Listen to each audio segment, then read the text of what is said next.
Hello everyone, this side Priyanka Gaur. Welcome to learning with pace. तो आज हम कर रहे हैं सिक्स्थ क्लास के सिविक्स चैप्टर नंबर 9 और ये है अर्बन लाइवलीहुड्स। तो आज हम ये लेसन जो है वो स्टार्ट करते हैं। यहाँ पर फर्स्ट पेज पे कुछ दिया नहीं हुआ है, ये पिक्चर दी गई है जिसके थ्रू आप लोगों को एक डिस्क्रिप्शन दिया गया है कि किस तरीके से सिटी में लोग रहते हैं। तो चलिए नेक्स्ट पेज पे चलते हैं। तो देखिए, जो लेसन है उसकी शुरुआत होती है एक कहानी से। तो यहाँ पर जो कहानी बता रहे होते हैं वो कहते हैं कि मेरा एक कज़न है, वो शहर में रहता है और मैं उस शहर में फ्यू टाइम्स गया हूँ। ये शहर बहुत बड़ा है और मेरा कज़न इस शहर को दिखाने के लिए ही asked me to go out, और हम सुबह सुबह जल्दी चले गए शहर के कॉर्नर कॉर्नर में, just to look around and just to roam around. तो क्या होता है कि उन्होंने अर्ली मॉर्निंग में ये देखा कि जो मेन स्ट्रीट है उस पर बहुत सारी बिजी एक्टिविटीज़ हो रही हैं। जैसे कि जो वेजिटेबल बेचने वाले होते हैं, वेजिटेबल वेंडर्स जो होते हैं, वो अपने टोमेटोज़, कैरेट्स, क्यूकम्बर वो सब बास्केट्स में रख कर उनको वो अरेंज कर रहे थे, ताकि जो उनकी स्टॉल है वो प्रॉपर ऑर्गेनाइज हो सके और लोग देख पाएँ कि एक्चुअल में उनकी स्टॉल में क्या क्या वेजिटेबल्स हैं। यहाँ पर ये बताते हैं कि सड़कें कितनी बिजी थी, लोग क्या क्या काम कर रहे थे। तो जैसे कि जो वेजिटेबल वेंडर थी उसी के पास में एक फ़्लावर की स्टॉल थी, वहाँ पर सुंदर सुंदर फ्लावर मिल रहे थे। तो हम लोगों ने 2 फ्लावर ख़रीदे, एक तो रेड रोज़ और एक वाइट रोज़। अब यहाँ पर ये कहते हैं कि पेवमेंट के बिल्कुल अपोजिट कोई न्यूज़पेपर बेचने वाला था, क्योंकि सभी लोग न्यूज़पेपर पढ़ना चाहते थे। बसेस जो हैं वो यहाँ वहाँ गुजर रही थी। ऑटो रिक्शाज़ जो हैं उसके अंदर बच्चे बैठे हुए थे स्कूल जाने के लिए, और एक पेड़ के नीचे कोबलर बैठा हुआ था जिसे मोची कहते हैं, और वो अपने टूल्स एंड इंस्ट्रूमेंट एक स्मॉल बॉक्स से निकाल रहा था। और पास में ही एक बार्बर की शॉप थी, उसके पास ऑलरेडी कस्टमर थे जिनको सुबह सुबह मॉर्निंग में शेव कराना था। यहाँ पर ये कहते हैं कि वुमेन जो है वो एक कार्ट को पुश कर रही थी। उस कार्ट के अंदर प्लास्टिक बॉटल्स थी, बॉक्सेस थे, हेयर पिन्स थे, क्लिप्स थी, तो ऐसा कुछ सामान था। और एक जो आदमी था उनके अलावा वो साइकिल की ट्रॉली को कैरी कर रहा था, और उसमें बहुत सारी वेजिटेबल्स थी और वो लोगों को घर घर बेचने के लिए उस ट्रॉली को कैरी कर रहा था। फिर वो कहते हैं कि पास में ही जो रिक्शा है वो भी खड़ी हुई थी। तो वो सभी लोग क्या कर रहे थे, रिक्शा वाले वो कस्टमर्स के लिए वेट कर रहे थे। तो हम लोगों ने डिसाइड किया कि मार्केट चलते हैं, और रिक्शा हमने ली जो कि 2 किलोमीटर दूर थी। तो यहाँ पर उस रिक्शा वाले ने अपनी यहाँ पर स्टोरी बताई है, एक बार ये देख लीजिए।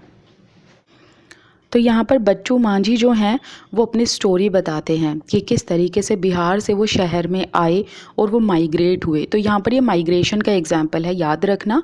जैसे कि हमने रूरल लाइवलीहुड्स में एंड अदर चैप्टर्स में भी हमने पढ़ा है कि लोग माइग्रेट कर जाते हैं गाँव से शहर में। तो ये रीज़न है, यहाँ पर आपको उसका रीज़न दिखेगा कि काम की तलाश में कैसे लोग एक जगह से दूसरी जगह पर माइग्रेट होते हैं। तो यहाँ पर बच्चू मांझी कहते हैं कि मैं एक गांव से हूँ जो कि है बिहार में, और मैं वहाँ पर बिहार में क्या था, मिस्त्री था। मेरे जो वाइफ़ है और जो मेरे 3 बच्चे हैं वो गांव में ही रहते हैं, और मुझे मिस्त्री के वर्क से ना रेगुलर पैसे नहीं मिलते थे गांव में, और इनकम जो भी मैं अर्न करता था पूरे दिन का, उससे पूरी फैमिली का पेट नहीं भर पाता था, वो इनफ नहीं होती थी पूरी फैमिली के लिए वो पैसा। तो इसीलिए मुझे शहर आना पड़ा। यहाँ पर मैंने रिक्शा खरीदी, इंस्टॉलमेंट में मैंने इसे लिया, रिक्शा को इंस्टॉलमेंट में मैंने इसका पैसा दिया। और फिर ये बताते हैं कि मैं यहाँ हर सुबह आता हूँ, कस्टमर्स को लेके जाता हूँ जहाँ भी वो जाना चाहते हैं, और मैं यहाँ काम करता हूँ शाम के 8:30 बजे तक। वो यहाँ पर बताते हैं कि मैं राइड्स को 6 किलोमीटर तक लेके जाता हूँ सराउंडिंग द एरिया, मतलब आसपास के एरियाज़ में। और जो कस्टमर्स होते हैं वो मुझे 5 to 10 जो ट्रिप का पैसा है जहाँ तक वो जाते हैं वो डिस्टेंस के हिसाब से मुझे देते हैं। शॉर्ट डिस्टेंस है तो 5, लॉन्ग डिस्टेंस है तो 10।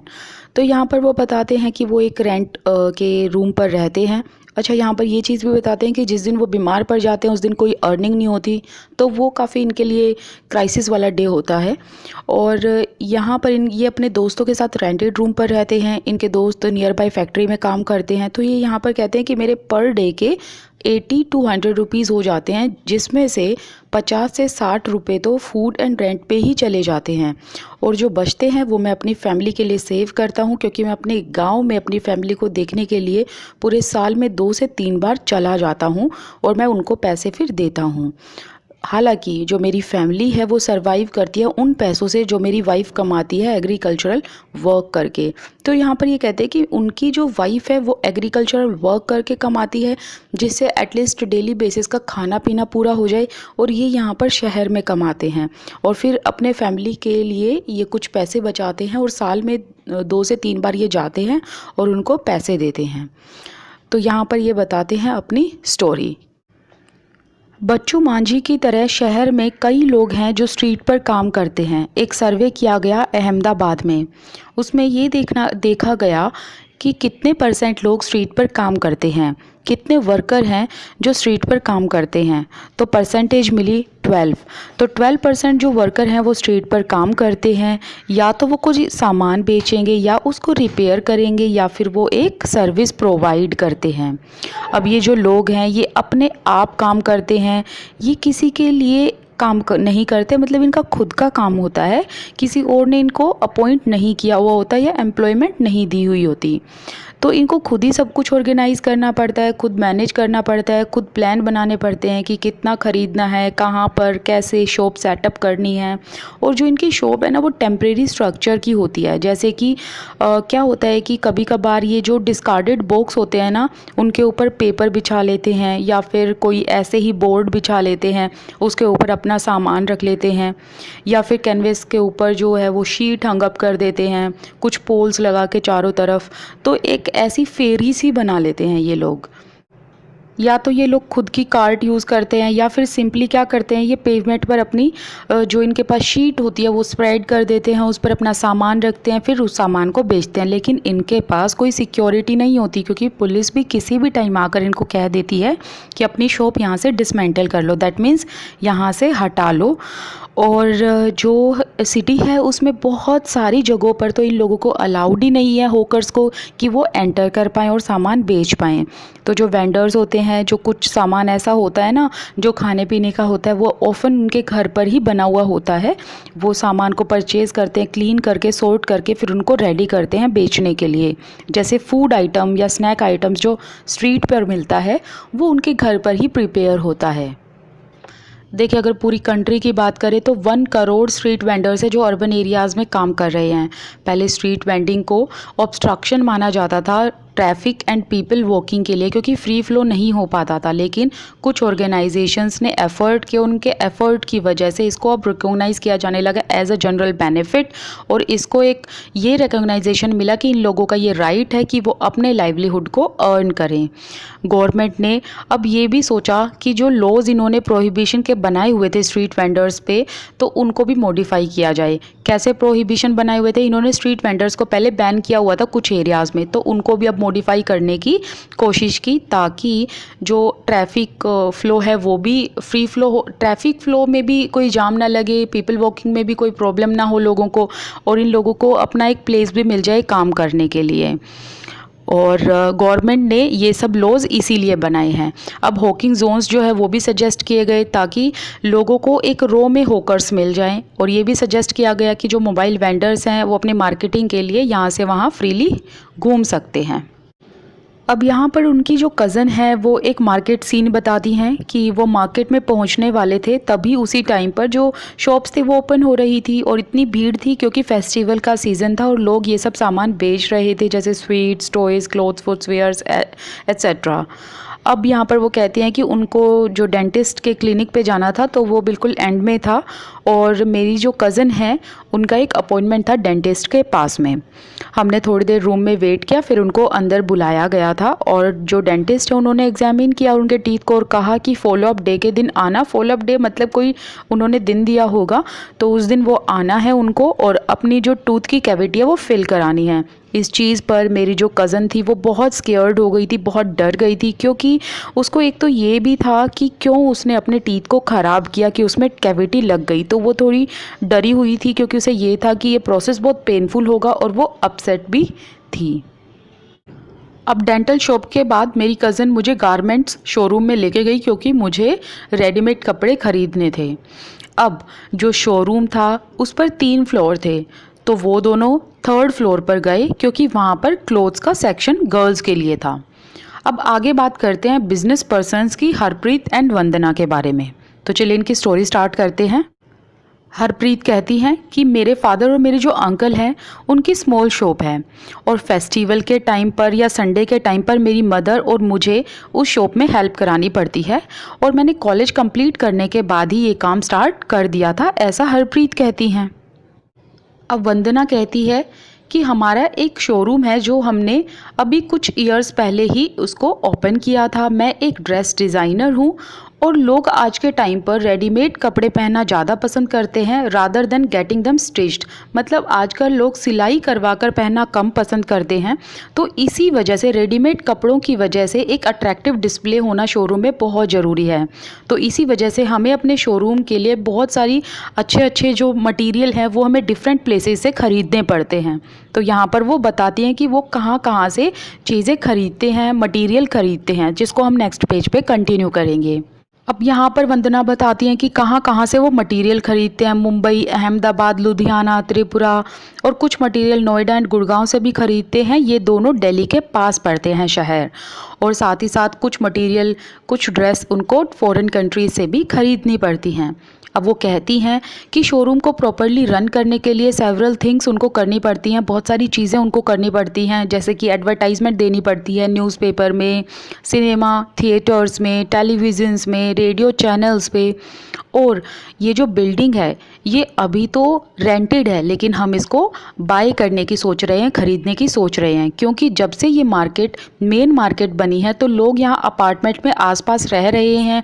इसी वजह से हमारा जो बिज़नेस है वो भी ग्रो हो चुका है। और ग्रो होने की वजह से, मतलब बिज़नेस अच्छा चलने की वजह से, हमने एक कार भी ख़रीद ली है और एक फ़्लैट भी एक अपार्टमेंट कॉम्प्लेक्स में एक फ़्लैट भी हमने बुक कर लिया है। अब हरप्रीत एंड वंदना की तरह बहुत सारे ऐसे लोग हैं जिनके पास अपनी खुद की शॉप है, मार्केट में, शहरों की मार्केट में। ये शॉप जो है स्मॉल भी है किसी के पास, किसी के पास लार्ज भी हैं और सभी जगह पर डिफरेंट सामान जो है वो बेचे जाते हैं। और जो भी ये लोग हैं ये किसी के द्वारा एम्प्लॉयड नहीं हैं, क्योंकि ये खुद ही चीज़ों को ऑर्गेनाइज करते हैं। इंस्टेड ये लोगों को अपने नीचे रखते हैं एज अ वर्कर या फिर as a supervisor and helpers. अब जो भी ये शॉप्स होती हैं इनके पास परमानेंट लाइसेंस होता है और ये लाइसेंस इनको कहाँ से मिलता है? ये लाइसेंस इनको मिलता है म्युनिसिपल कॉरपोरेशन से। अब जैसा कि देखिए हम शहर की बात कर रहे हैं, इसी वजह से यहाँ पर म्युनिसिपल कॉरपोरेशन का नाम आया है। तो यहाँ से रिलेट करते हुए चलना चीज़ों को, ओके।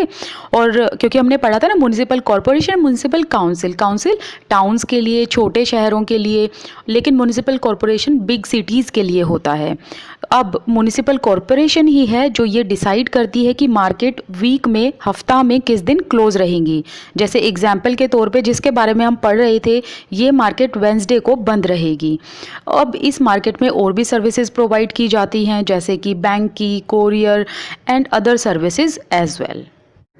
अब वो कहती हैं कि मुझे एक कपड़े पर जरी का काम चाहिए और क्योंकि मुझे वो ड्रेस जो है एक स्पेशल ओकेज़न पर पहननी है। मेरी कज़न कहती है कि वो एक निर्मला को जानती है जो कि गारमेंट फैक्ट्री में काम करती है।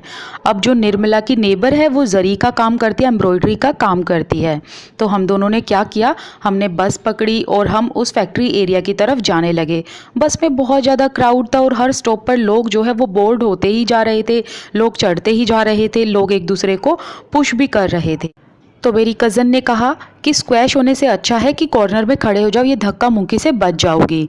अब मुझे बहुत वंडर हुआ ये सोच कर कि लोग इस तरीके से कैसे डेली बेसिस पर ट्रैवल कर लेते हैं। और जैसे ही फैक्ट्री एरिया की तरफ बस रुकी तो सभी लोग बाहर निकलने लगे और हम भी बाहर आ गए और एक बहुत रिलीफ मिला हम लोगों को बाहर आके। अब जब हम उतरे तो हमने देखा कि यहाँ पर रेलिंग पर बहुत सारे लोग बैठे हुए हैं कुछ ग्रुप में। अब कुछ लोग जो हैं वो स्कूटर पे थे, एक दूसरे से बात कर रहे थे, ऐसा लग रहा था जैसे वो किसी का वेट कर रहे हों। इसी बात पर मेरी कज़न कहती है कि ये जो है लेबर चौक है, यहाँ से डेली वेजेस पर लेबरर्स मिल जाते हैं जो मैसन्स को हेल्प करते हैं। जैसे कि ये लोग कहीं पर कंस्ट्रक्शन वगैरह चल रहा होता है तो वहाँ पर जो सामान ढोने का काम है वो सब ये करते रहते हैं, या सामान को अनलोड करना है उसमें ये लोग हेल्प कर देते हैं। अब आगे देख लेते हैं। अब जो ये लोग हैं, ये लोग पाइपलाइंस को डिग करते हैं, टेलीफोन केबल्स में काम करते हैं, रोड को बिल्ड कराने में हेल्प करते हैं। ऐसे कैजुअल जो वर्कर्स हैं वो शहरों में थाउजेंड्स के अमाउंट में मिल जाएंगे, मतलब हज़ारों की संख्या में ये लोग मिल जाएंगे। अब ये यहाँ पर बताती हैं कि वो निर्मला को ढूंढने के लिए फैक्ट्री एरिया गए थे। वहाँ पर बहुत सारी स्मॉल स्मॉल वर्कशॉप्स थी और एंडलेस रोज थी, मतलब ख़त्म ही नहीं हो रहे थे।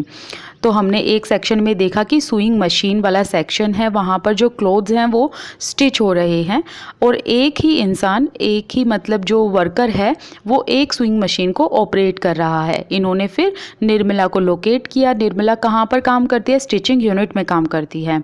वो मेरी कज़न से मिलकर बहुत खुश हुई और उसने प्रॉमिस किया कि वो ड्रेस जो है वो टाइम पर कंप्लीट करके दे देंगी, प्लस उस पर जरी का काम भी वो कर देंगी।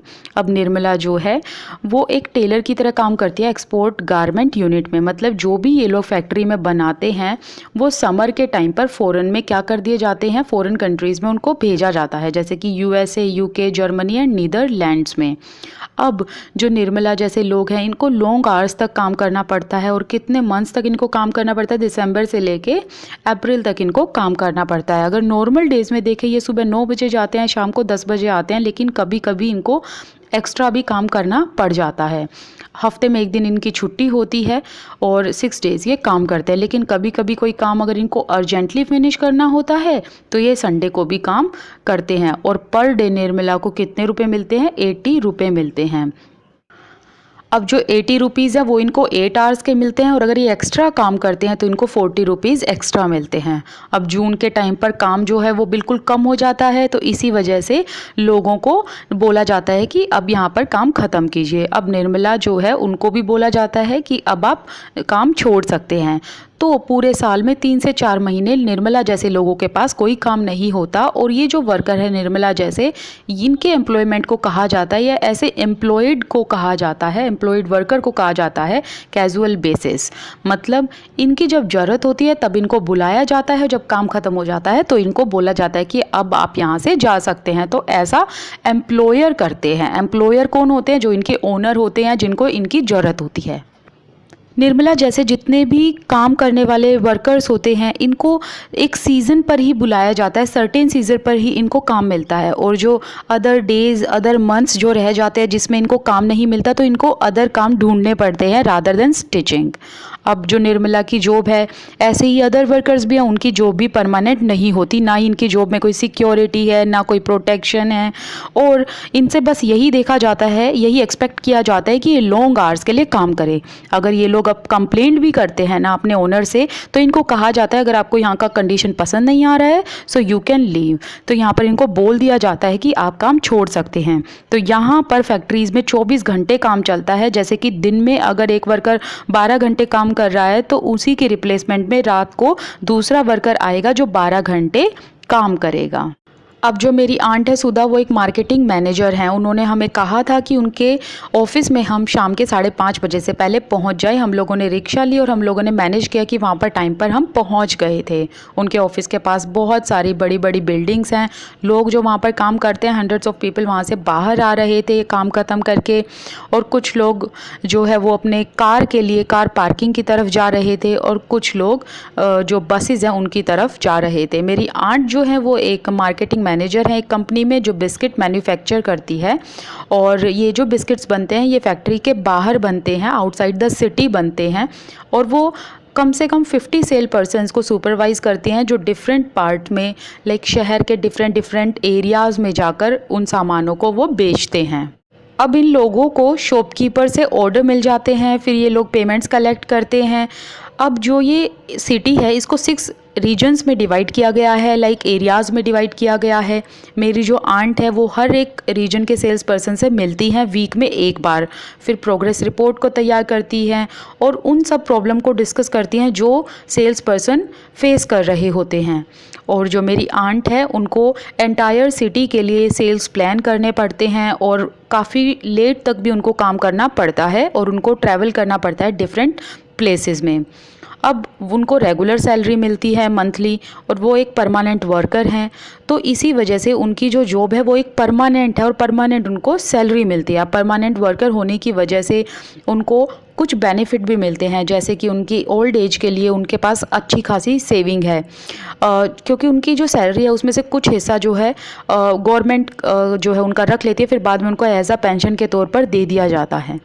अब इससे क्या होता है कि वो आगे की ज़िंदगी अच्छे से गुजार पाएंगी जब वो रिटायर हो जाएंगी। हॉलीडेज़ पर इनको संडे की हॉलीडे मिलती है, नेशनल हॉलीडेज़ तो इनको मिलती ही हैं, एंड उनको एनुअल ऐसा होता है ना कि एनुअल लीव पर भी कुछ दिन दिए जाते हैं, तो वो भी इनको हॉलीडेज़ मिलती हैं।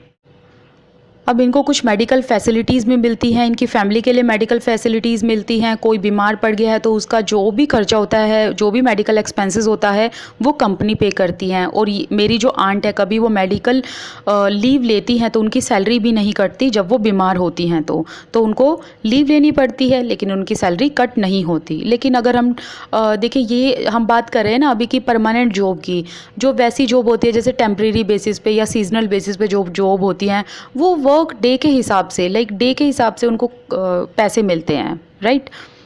अब बहुत सारे वर्कर्स हैं जो ऑफिस में, फैक्ट्री में, गवर्नमेंट डिपार्टमेंट में काम करते हैं, और जो रेगुलर एम्प्लॉयड हैं और परमानेंट वर्कर हैं, मेरी आंट की तरह, जो इनकी आंट है ना सुधा, उनकी तरह। और जो भी ऐसे परमानेंट वर्कर होते हैं, उनकी ना तो सैलरी कटती है, उनको प्रॉपर हॉलीडेज़ मिलती है, उनके काम की वजह से उनको जाना जाता है, उनका काम पहचाना जाता है। लेकिन अगर हम कैजुअल वर्कर की बात करें तो उन्हें सीज़न ख़त्म होने के बाद या फिर काम ख़त्म होने के बाद बोल दिया जाता है कि आप काम छोड़ सकते हैं। और साथ ही साथ जो कैजुअल वर्कर्स होते हैं वो लोग एक बार भी शिकायत नहीं कर सकते, क्योंकि उनके जो ओनर हैं वो उनको बोल देते हैं कि अगर आपको परेशानी है तो आप यहाँ से छोड़कर जा सकते हैं। तो एंड में यहाँ पर चैप्टर को ख़त्म किया गया है। वो कहती हैं कि मैं बहुत थक गई थी, तो हम अपनी आंट की जो कार है उसके अंदर बैठ गए थे और बहुत एग्जॉस्टेड थे, और हमें बहुत मज़ा आया। और यहाँ पर वो कहती हैं कि मेरे दिमाग में ये चीज़ आई कि यहाँ पर शहर में जो लोग हैं वो एक दूसरे से भले ही कभी ना मिलें, लेकिन फिर भी जो ये काम करते हैं, ऐसी चीज़ें इनको बांध के रखती हैं, और इसी से सिटी बनती है, इसी से एक शहर बनता है जिसमें लोग डिफरेंट काम करते हैं, एक दूसरे से मिलते हैं, भले ही वो कभी ना मिले, लेकिन एक सिटी वो मेडअप करते हैं। तो यहाँ पर हमारा चैप्टर ये फिनिश होता है। आपको मेरा चैनल, मेरी वीडियो पसंद आई है तो प्लीज़ लाइक, शेयर, सब्सक्राइब। आप मेरे साथ टेलीग्राम ग्रुप पर जुड़ सकते हैं, आपको डिस्क्रिप्शन बॉक्स में उसका लिंक मिल जाएगा।